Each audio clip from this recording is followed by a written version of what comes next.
everybody. Welcome back to another Kitecast show, and we have a real treat for you today. But before we jump into our guest and let him introduce himself, hey, Tim.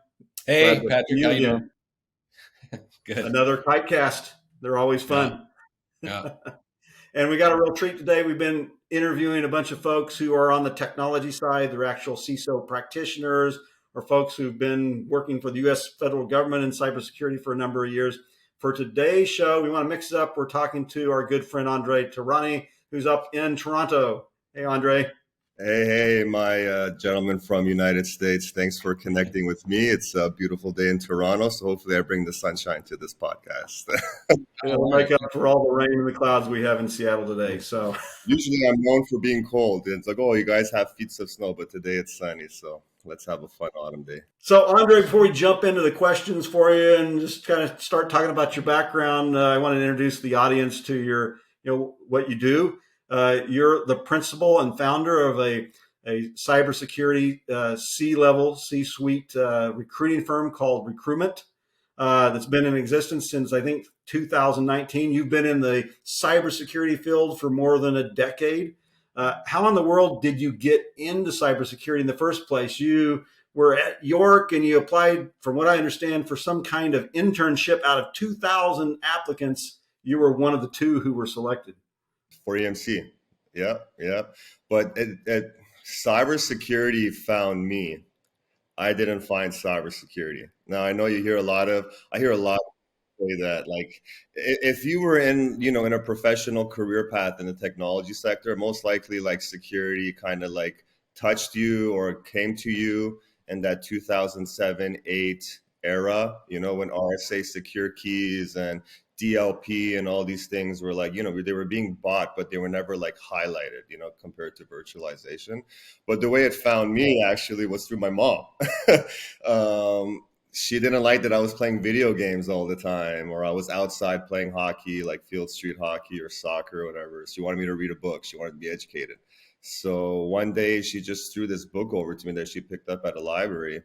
And it was basically a novel about how this woman got victim to like a hacker, but he was like a stalker hacker. So it was, as you can see, as you read through the pages, it got more like terrifying and, things of that, like, you like realizing that there's people like this, like there's a story like this. So that's when I got introduced to it. But really it was that EMC experience where out of 2,000 applicants, I got hired for an intern inside sales internship with EMC. But this was the year in the summer that RSA, which was a subsidiary of EMC, was hacked.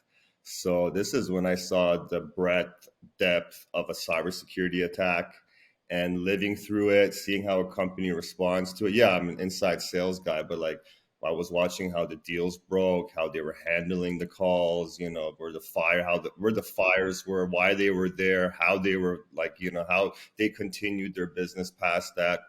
So so that's where I kind of got my introduction to cyber from a professional career path, but from a personal career path, I really have to thank my mother. Usually blame them. I was going to say, we pretty much thank our mothers for everything good that happens to us. So how did you get into recruiting? So you were doing sales in the cybersecurity storage space, cybersecurity space, I guess, if it's RSA. How did you get into recruiting C-level executives for Fortune 500 companies? Okay, great question. So how did I get into recruiting? Well, into technology sales, before I even started my technology sales career, I was already on LinkedIn. Like this is 2006, 2007. My marketing professor, she's like, you guys have to choose these 4 out of these multiple social media outlets, which was Twitter, Facebook, Meetup, LinkedIn, and these other ones at the time. And I knew that I was going to go into sales. So I said, LinkedIn's going to be my go-to. So I started developing my LinkedIn profile from the beginning. And that's how I got my EMC internship. Was like before I finished school, EMC messaged me because they saw my LinkedIn profile. So then I got that internship. So I saw the power of LinkedIn. Now getting into the technology sector and then selling these like Sophos UTMs or these McAfee email gateways, right? Also at that time, cyber was getting a lot prevalent. Like Obama came out in 2013 when I was in selling these stuff. And he was basically created that executive order 13636, which was basically saying our infrastructure needs to be secure from cyber attacks. So the whole that whole rush and everything. So I was selling these security solutions on LinkedIn at that time. When one of the people that I connected was a recruiting business owner who then told me, hey, why don't we go out for lunch and talk? And at that time, I was getting recruiter calls, analyst positions when I'm a salesperson, made no sense for me, right? So I remember one day I sat in my seat, I'm like, man, if I was a recruiter and I was looking for talent on LinkedIn, I would crush it, man. I would crush this thing because I was very personable. I wasn't logical. I would get myself in front of a CIO and not be able to explain why he should choose fiber optic cables over copper, or why, Azure is cheaper and you should go there versus our private cloud, right? I wasn't feeling those conversations, right? I was more how did you become a CIO of this municipality? How did you roll out this bus program? These were the things I was looking at people from a talent perspective, even when I was trying to sell technology. So when I went for lunch, basically my people skills and the social skills and the sales skills and marketing, combined that with the platform of LinkedIn. And then you have this recruiting business owner who just had a networking practice, and all his clients at that time were saying, hey, do you have firewall engineers, right? So I guess I hit him with the right message at the right time. He took me out for lunch. We had burgers, we had French fries. And next thing you know, I have a recruiter desk. I have my own cybersecurity practice. And then I just ran with it and I never looked back. So what gave rise to recruitment? So you're doing this, working for someone else, and you got tired of that and thought, why am I working for someone? I can work for myself and start my own company. I got tired of working for someone else. The person that I worked for, I highly respected, and I still respect to this day, because my my family members, my friends, no one gave me this opportunity and not even listened to me or believed in me like that person did. He saw the light in me, or the fire in me, or my talent, and he gave me a platform. And so what ended up happening was I just ran with it, man. I developed a really I have an eye for talent in cybersecurity that I developed, because one, I knew the people way before this thing got popular, but also at the same time, I was passionate about it. I was studying it, researching it. I knew the talent profile. I know that, they drink Coca-Cola and not Mountain Dew. I'm just giving an example, right? I knew how they talked, how they operated. I knew that, some of them were actually very fashionable in IT. Fashion is not everyone's priority, but for some reason in cybersecurity, they're pretty well dressed, fashionable. So I felt that I can relate with this talent pool, So I ran with it. And then I realized, I'm once 2 years, 3 years goes in, and you see your first round placements, your first year placements, all of a sudden they were a technical account manager. And all of a sudden in 2 years, they're an RVP of technical account management, and then it didn't happen once. It happened 20 times, not for one company. Then you go into another company. You start realizing okay, it's not recruiting or I'm a recruiter. It's that I have this eye to scope out this talent and get to them faster than other people. So why am I sharing a percentage of this pie and building someone else's dream when this is now, it's my calling, it's my dream. God gave me this path, right? It started off with my mother giving me the book.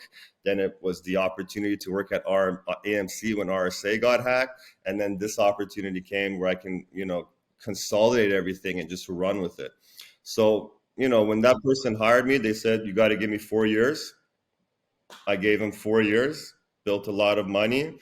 I took it from one practice being a, standalone desk, laptop, phone line, right? To no US business, to having all US business, and transforming the company where they became a full shop cybersecurity staffing firm, right? And then at that point, after the 4 years, I just said, hey man, I've met these CISOs now through Avanta. I've gone to RSA 5 times, Black Hat 5 times, DEF CON. And you got recruitment up and running, and it's been quite successful. You like many others, suffered a bit during COVID. You kept the business afloat.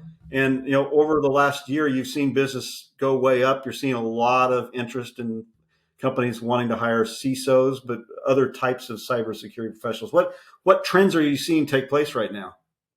CISO is not the most expensive position in cybersecurity. People really need to understand that. Like, we've glorified the CISO position, and rightfully so. It's a very important position. It's a new executive position that's, taken a lot of weight. But, when I first started recruitment, I thought to myself, I knew that CISOs at that time, which was like 2018, 2017, like the Fortune 50s, they were making up to $1 million, but 90% of CISOs were in that $250,000 bracket, right? Some CISOs were even at $150,000, just a base salary with a 20-30% bonus, so it wasn't like, so when I started recruitment, I said, okay, like CISOs at that $250,000 bracket, like that would be my niche, right? My first client was a hedge fund, and their lead was a $250,000-$300,000 a year position, just their lead level, right? So that was eye-opening for me, was that, okay, I'm not going to focus on CISO. Like, CISO is a nice way to market and sell like high-end security and placement, you know what I mean?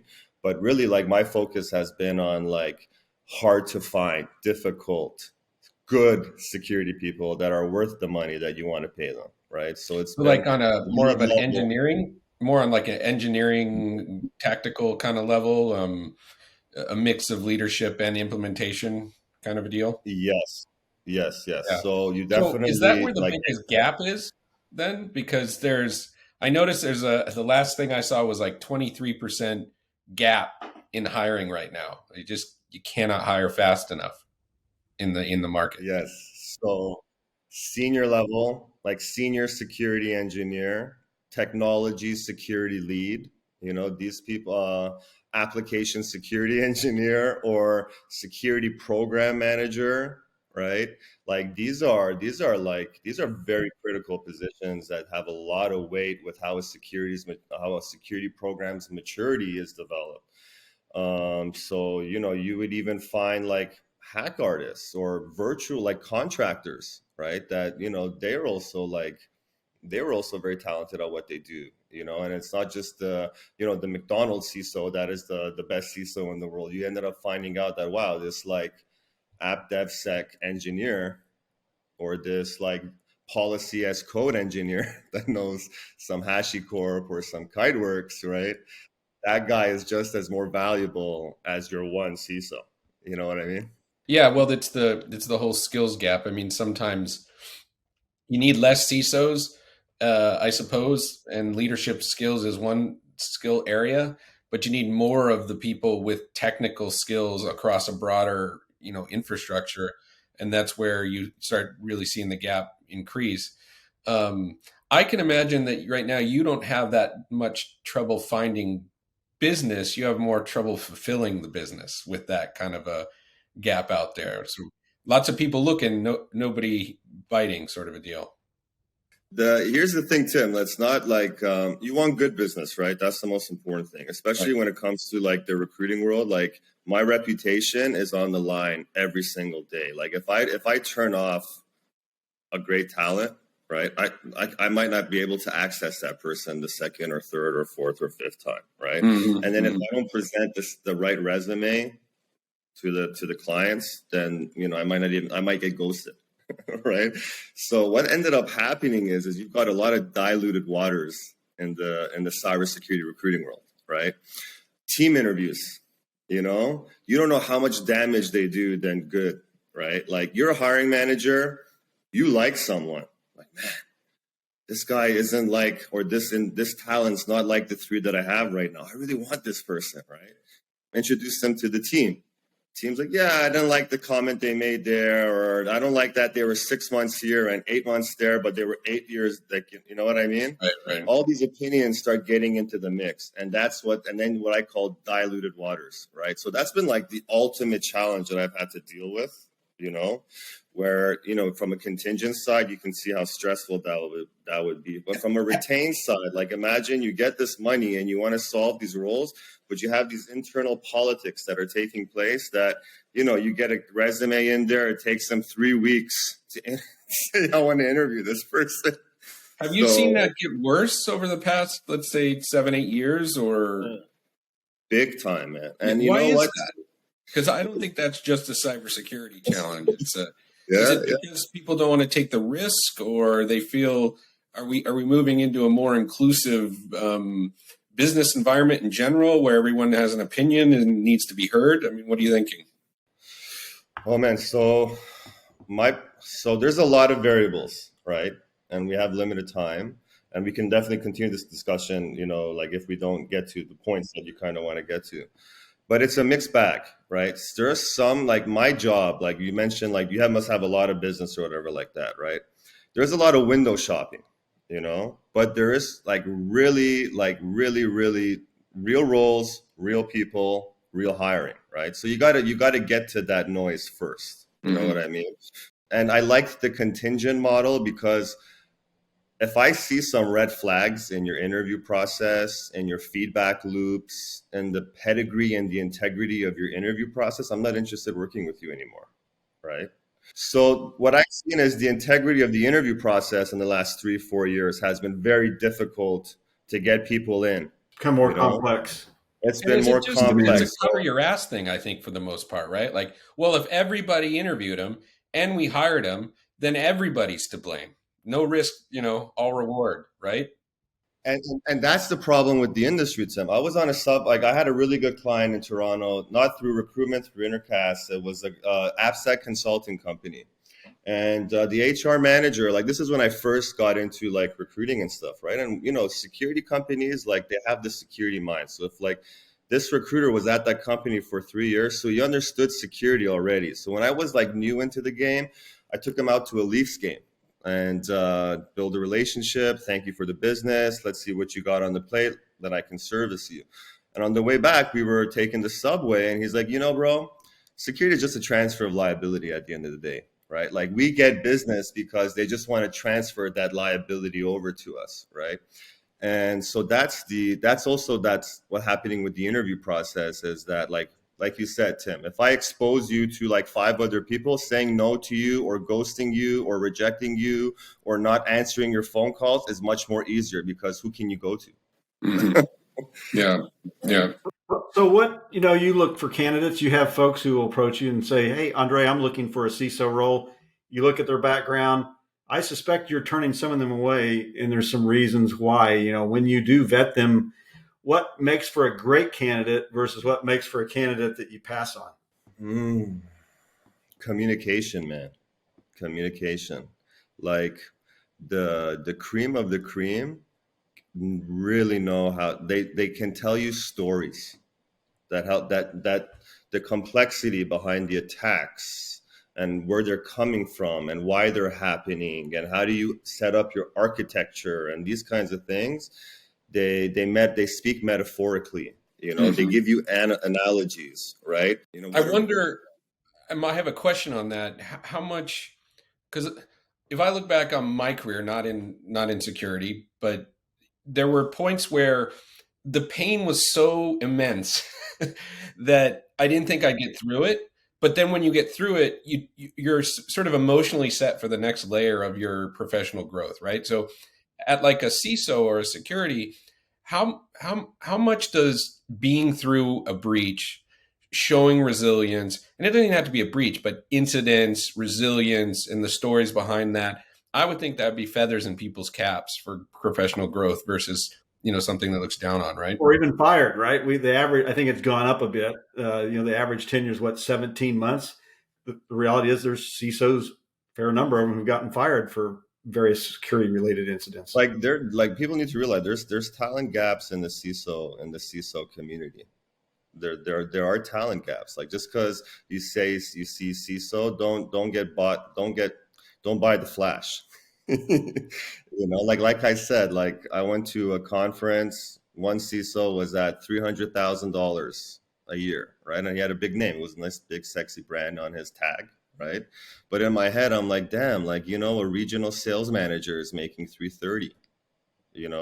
So the perspective is important because you need to realize we're not just because I'm recruiting a CISO doesn't mean that this is the best security person or talent, right? You have to match the right person with the right job at the right time. That's the number one. That's my recruiting philosophy from day one. And right now, what I've seen is, yeah, you had to be a hands on the keyboard CISO. Like that's what the market was demanding out of you, like in that 2015 to 19, 20 range. Even some clients are still stuck in that head that you need to be hands on the keyboard as a CISO, right? But we're evolving. I feel like IT has tried to own security and they can't. and and security has tried to be like IT because it's like we're growing up and we're idolizing IT. We're like, oh, the CIO, man, he innovates, he creates, he develops all that kind of stuff, right? But now we're realizing that like we're seeing our worth, we're seeing our value, right?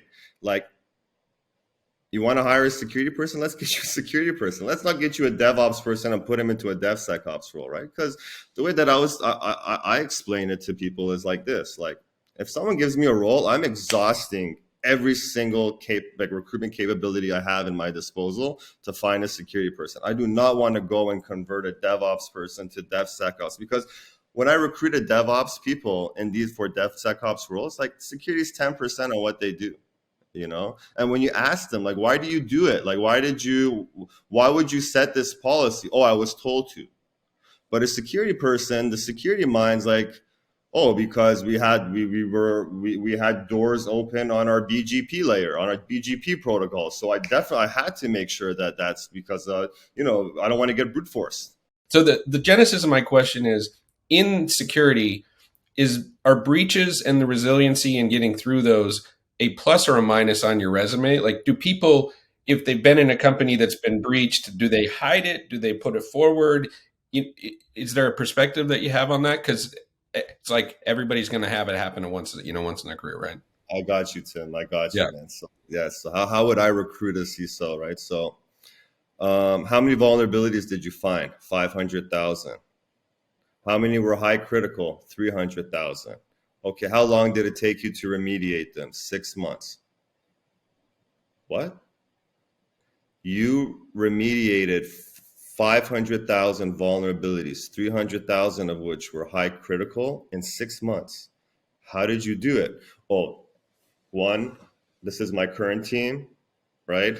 And every CISO, every security leader will say it differently, right? And by the way, like, this isn't just a CISO. Like, when I was, there was a big vulnerability management vendor client of ours at Intercast, and like, I was hearing this type of speak from security analysts.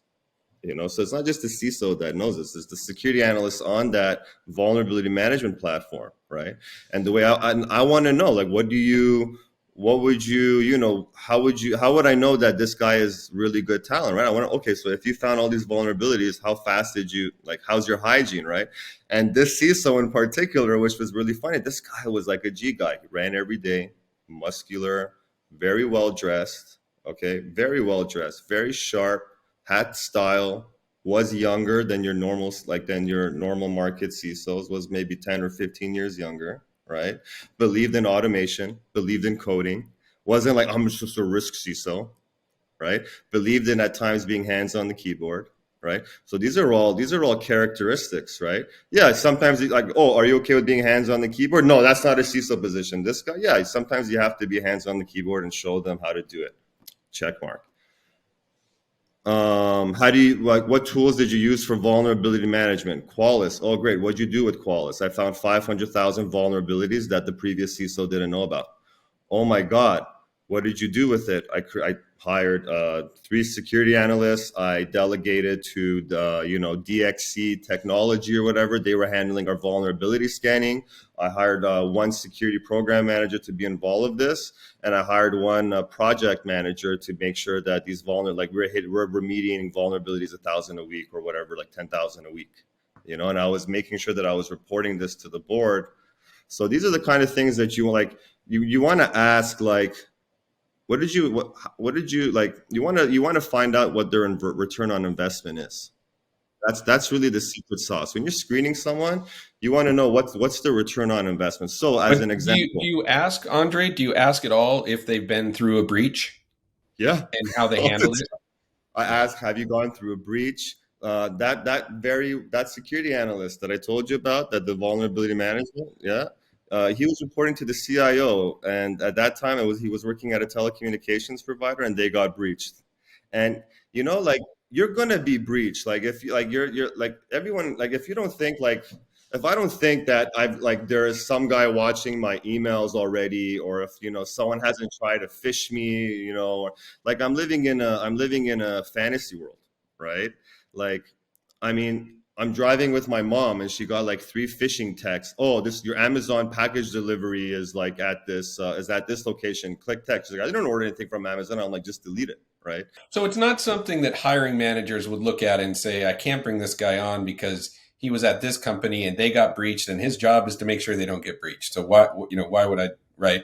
And sometimes the breach works in your favor. Sometimes, you remediated Heartbleed or Log4j, and the other company, they pay you 50% more to find Log4j and remediate. So it's not really a bad thing. What's a bad thing is that when you're breached, were you ethical or are you unethical? Are you going to the regulators and reporting it? Are you reporting it or are you just and paying off someone or so? I've seen CISOs that are like, you know what? I want to hack my company. I want to scare them. Well, guess what? Now with Joe Sullivan, you're going to do that? But they were thinking like that. Right now, do you want that's the thing, right? Like, do you want to, what kind of person do you like? What kind of talent profile are you looking for, right? Like sometimes it's good to get that CISO that's gone through 2 or 4 breaches because they're experienced with it now. Like Jamil Farshi. Right. He's known as the incident response CISO. And guess what? Like he built that reputation. Like you can go to the corner of Africa to here in Toronto and say Jamil Farshi, and they're like, oh yeah, the incident response CISO, right? You got an incident, you need to clean your, call Jamil, right? And at that point, Jamil would be like, yeah, this is my price tag, right? So right. Making that would be the best way that I could explain it, right? Like that's. Yeah, it's how well, you. It's how you. The incident response CISO. There's too much stress involved in that part of the role, right? But he carved that niche, right? He carved that niche for himself. But yeah, and then here's the other thing. Like, I really have to thank this guy Nick. I was trying to do business development. He was the CISO at this BT Biotech, some biotech company. And unfortunately, if he was a CISO today, he would be at that, 1.5 to 2 million annual bracket. But at that time, when he was a CISO, he was at that 150 to 225 bracket, right? And he said something like enlightening to me when I tried, because I thought he was still the CISO there. I was trying to get get his hey, let me recruit your directors. He liked the way I was speaking. He got on the phone with me.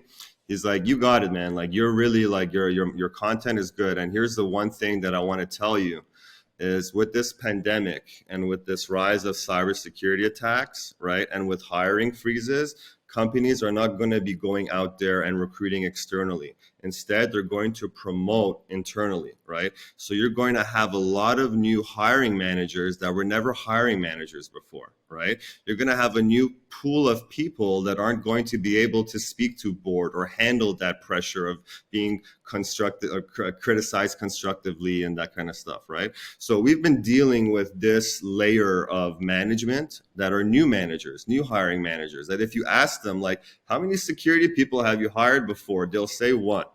Compare that to a security recruiter of 100, right? It's different, right? Mm-hmm. So that's really we really got to focus on these interview processes top down, find out where the gaps are and tighten it up, because, and if the hiring manager, if it's 8 months open and he can't hire someone and you exhausted agencies and so then that's okay. Don't be the hiring manager anymore, right? Red flag.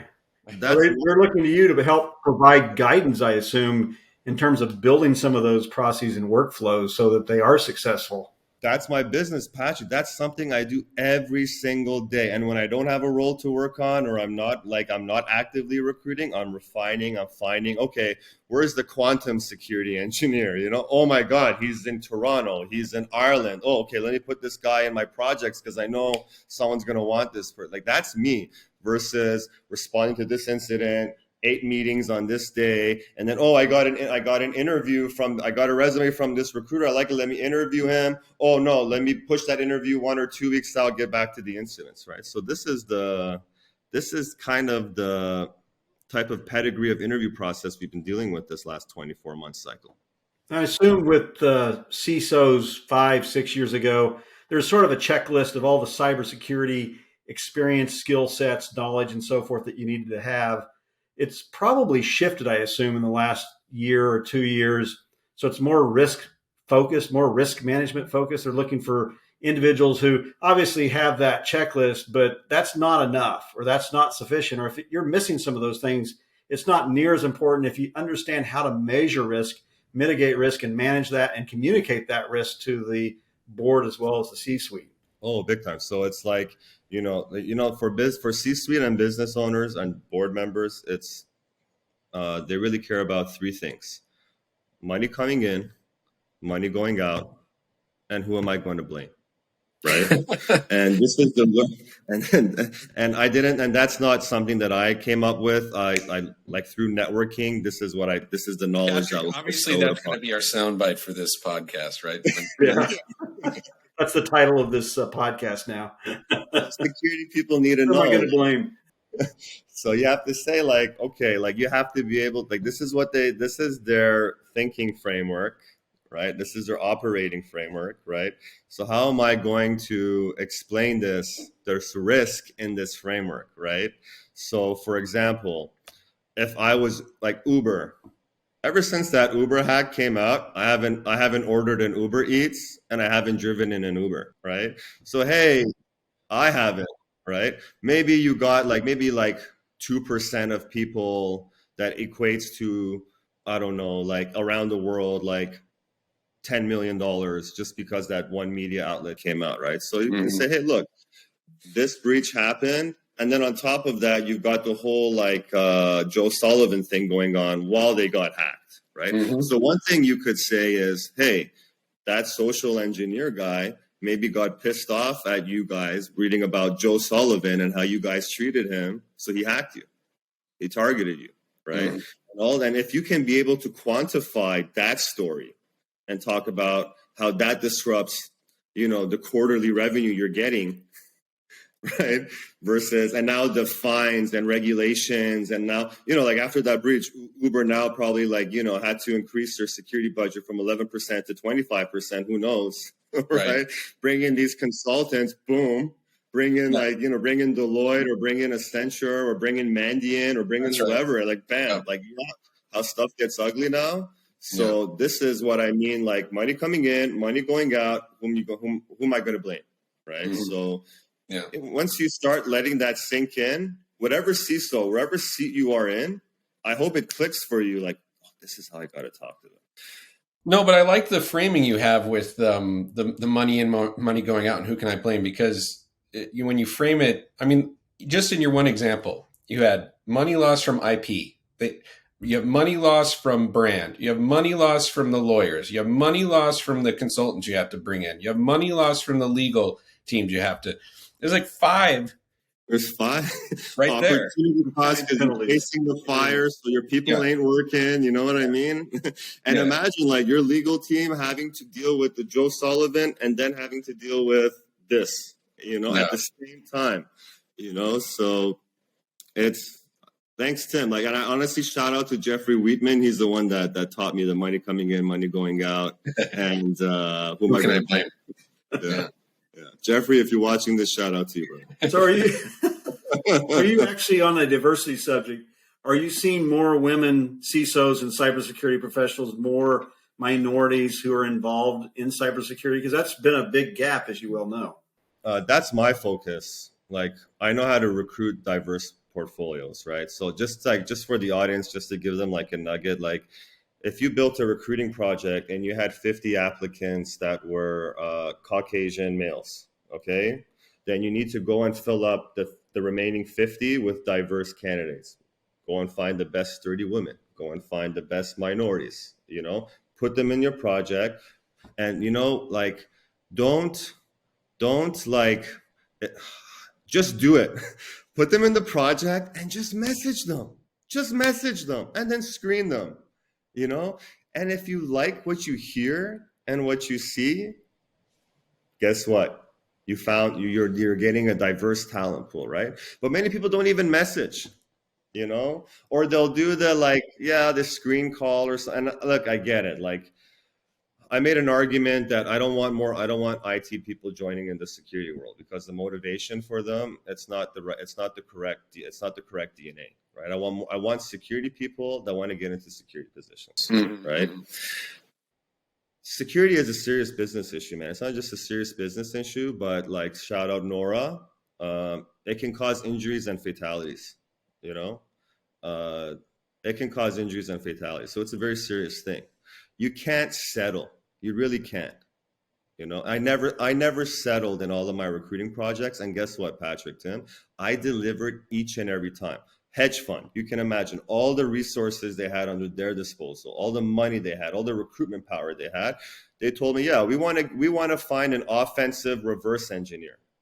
I'm like, how am I going to find an offensive incident responder? I did it. I gave it to them. They're like, oh my God, what you asked us specifically, like you found, and yeah, then you can do it. Like, it's not hard. Now, yes, I bring recruiting expertise, hours of doing it, right? But this is too serious, to settle, right? It's too serious to settle. And so we have to, take it seriously, do it right, do it qualitative, not quantitative. So the diversity thing, like, if they're not good, they're not good, right? And you have to give that transparent feedback, and that's something that I always give from day one since I started recruiting, because I've always been in that seat when a recruiter's ghosted you, or you felt like, and I told myself I'll never be that way, and I never was that way. Now, if if you tell me, yeah, I've got 15 opportunities, I'm working with 5 recruiters, okay, then maybe I will level off you a little bit, right? I won't, if you did a final round interview and I don't see you follow up with me and I followed up and I got the goods to share with you, I'm not going to come to you, hey, right?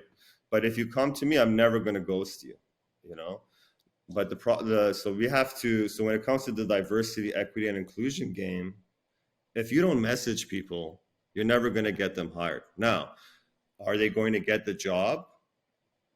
Maybe if I had 30 diverse candidates, right? 29 didn't, but 1 did. Maybe is that a general run rate for you? Sort of out of every 30 candidates you talk to, whether or not it's a diversity model or not, or? So I would say percentages, right? Because every country, every city, every geography has a talent pool, a talent makeup. It depends on your HR policies and how nimble you are, and your legal team, how you can hire people, right?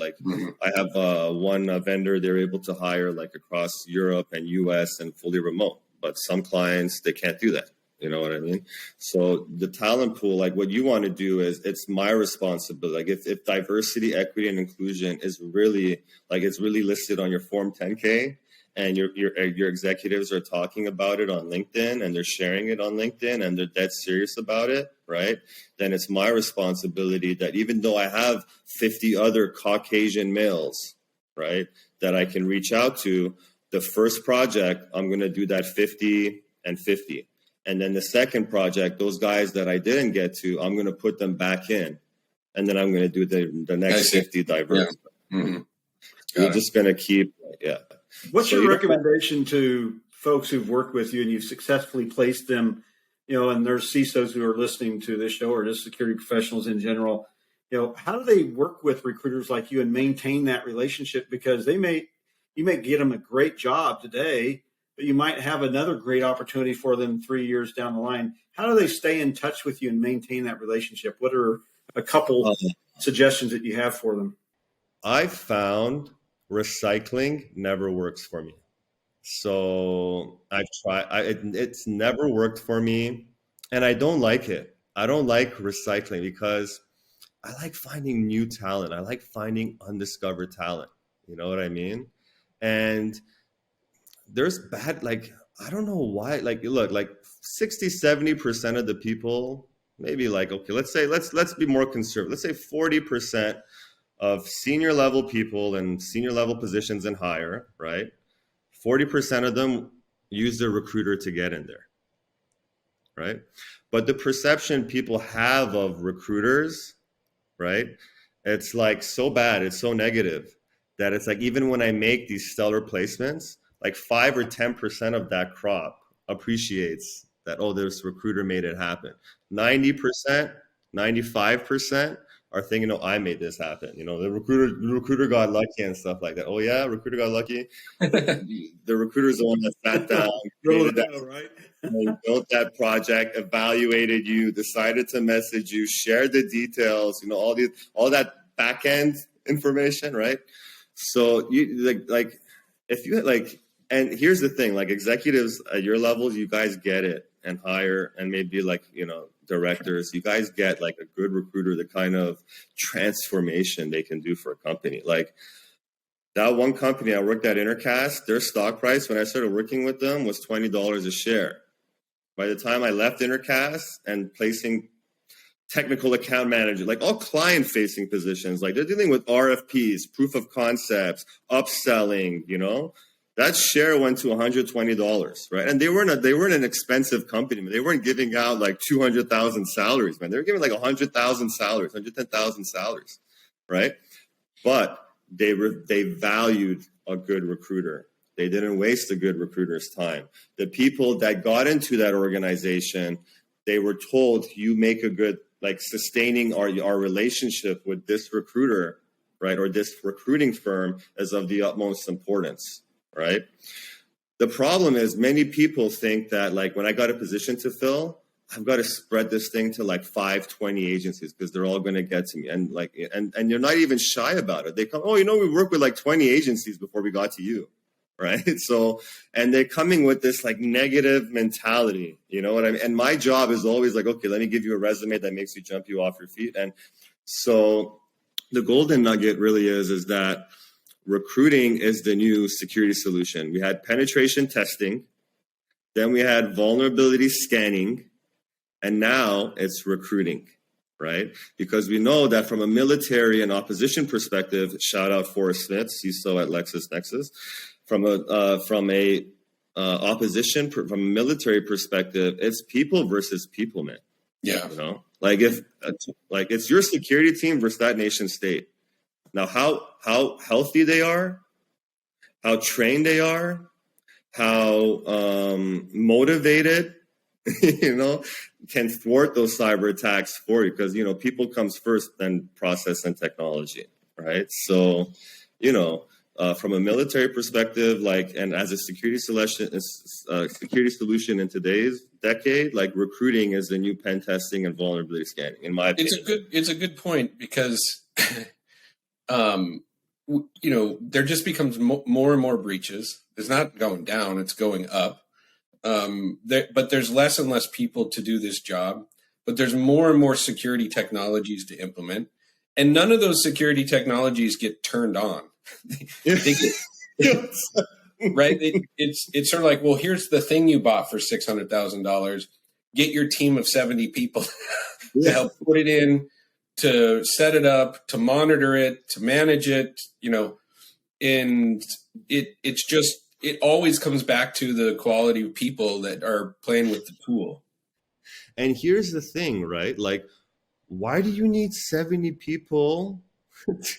Like, why don't you just like find a VAR or a boot or an MSSP or something that has like 30 people and tell them to kind of deploy it for you? That's happening more and more. You go and find those killer 10 people, right? Right. The other thing that I'd like to see is that now that we've got like, you know, now that we're starting to see recruiting as a true solution, and I honestly view cybersecurity as a sport more than like technology than anything, right? Because of the training and the development and of the skill set, like you're always rapidly evolving, right? Like like NBA, today's 7-footers are shooting threes, right? The same thing with cybersecurity people. We have to shoot, like if you're a 7-footer, you got to shoot a three, you know? But I really think quality is more important than quantity. And I think the organizational design aspect of recruiting, so something that I like to see more of before I even get in recruiting projects as a CISO or a CHRO or a chief revenue officer, get in contact with me, right? An hour discussion, $125, right? Hey, this is my team.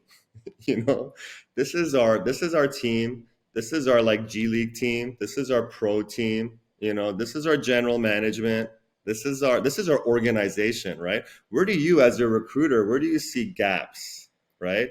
And me as a recruiter, like I know what people are buying. I know, like, you know, I knew like back in 2018 with the LinkedIn article that I posted that application security is going to be the new information security, because I saw like just like I noticed Microsoft stock at 9 out of 10 times. I call everyone's going to Azure. I'm like, let me get on Azure. I knew when everyone was hiring, because I just do security, everyone wanted static analysis, dynamic analysis, interactive analysis, software composition analysis, right? So the problem is that like I was doing that 2018 and I've been compounding since then, right? But you have the CISOs today that I need shift left security people, man. You know, I can't find any development security people, man. I can't find them. They're so expensive. They're asking for so much that we're doing it internally. And I'm like, oh, great, good. In 1 or 2 years, I now have a new talent pool where to recruit from, right? Now, I'm not saying I'm exploiting that. I'm just saying if you talked with me 4 years ago, hey, Andre, what's the beat of the market? Just like you call like media analysts. Hey, Andre, like, what's the beat of the market, bro? Like, what are people hiring? You know, I'm like, have you got anybody that does static or dynamic? Nah, we don't. Like, no, we don't do that. We're on EDR, XDR. I don't know. What's the one now, Andre? What's going to happen in 4 years? I'm going to ask you talk about it. Right now is DSPM and compliance. That's what's happening now. Is that right? Compliance. DSPM, policy as code, compliance, because you got SEC cracking down hardcore with their, you got to fill out Form 8Ks if you get in a breach, and you got to give it within 4 days or you're in violation. And legal skills is also going to grow, right? I really, you know, with this whole Joe Sullivan thing, I can see that right now, like the cybersecurity community is going to tap the legal talent pool. And guess what? Lawyers make exceptional security people, because they have that polish of law, regulation, understanding risks, rewards, right? And when they get into like the security world, like it's what do you call when someone, you need to train up someone up to speed? Anyway, that period is much more shorter. Much more shorter for them. Yeah, they're just, you know, so I can see the legal pool get more important for security people, especially for CISOs. Like they're going to need legal counsels from now on, whether like, and I don't know if I want to get a legal counsel from my employer per se, right? Because it's like, okay, are you really in favor of me or are you in favor of, you know? So, but the new thing right now is DSPM, data security posture management. We've seen this too. The whole, because what happened, and maybe you saw it, Andre, but is for so long people were buying technology to secure technology. So buying technology to secure the network, buying technology to secure the applications, and then it's all. The whole point of this is the data that's behind it all.